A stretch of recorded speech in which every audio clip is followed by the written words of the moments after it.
Hi, this is Pedro.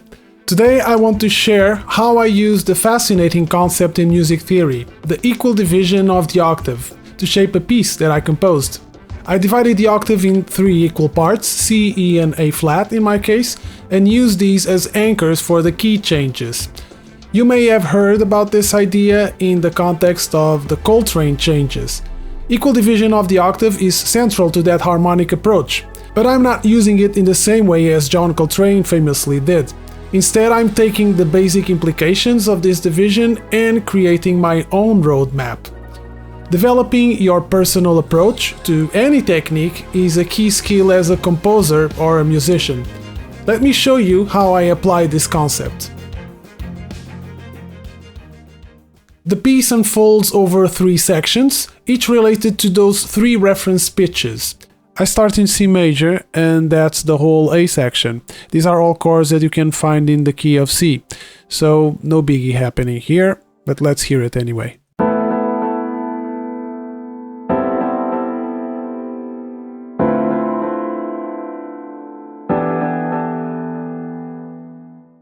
The B section is still in C major, but now I'm borrowing some chords from E major, as you can see labeled in orangish.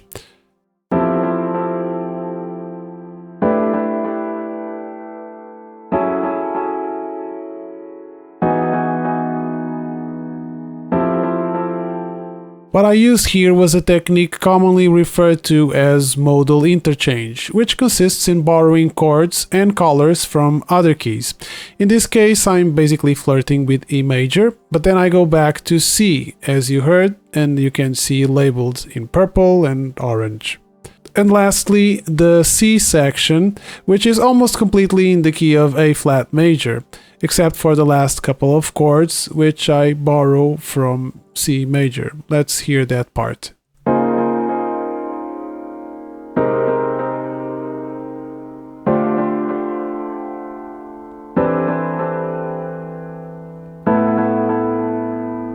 So those three keys, C, E and A flat, symmetrically divide the octave in three parts. Now let me show you the ins and outs of how all this was put together. The A section is uneventful, except for the fact that it is our starting section in C major. The B section, however, is where I flirt with E major, borrowing chords from it while going back to C major.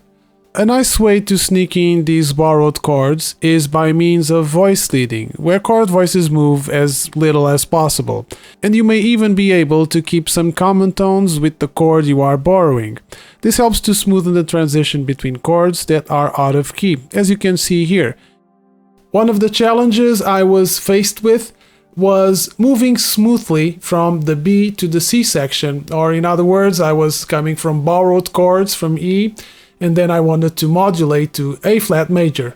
To do so, I used a very common device, often used in reharmonizations, that you would easily find in jazz pieces, which was to tonicize my arrival chord in the C section. In this case, the chord I want to land on is D flat major, and I'm using its corresponding 2/5, which is E flat minor, and then we would expect an A flat dominant, but in this case, I replaced it with a tritone substitute, the D.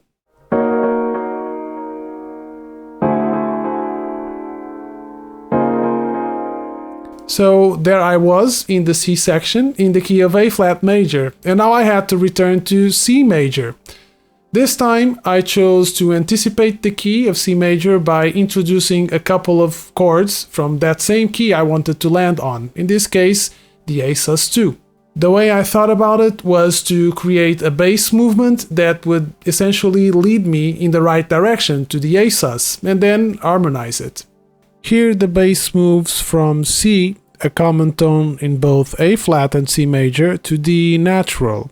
This introduces a subtle surprise in A flat major. And then we have an E, which is also foreign to A flat, but at that point I had already introduced the surprise, so it was only a matter of keep going. The E on the bass helps me to have that 5/1 feel towards the A sus. Let's hear it.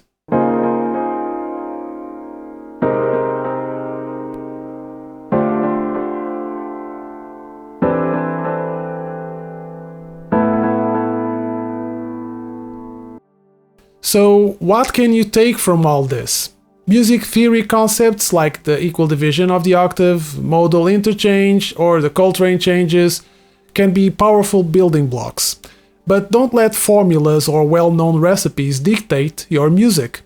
Explore, experiment, and most importantly, make these ideas your own.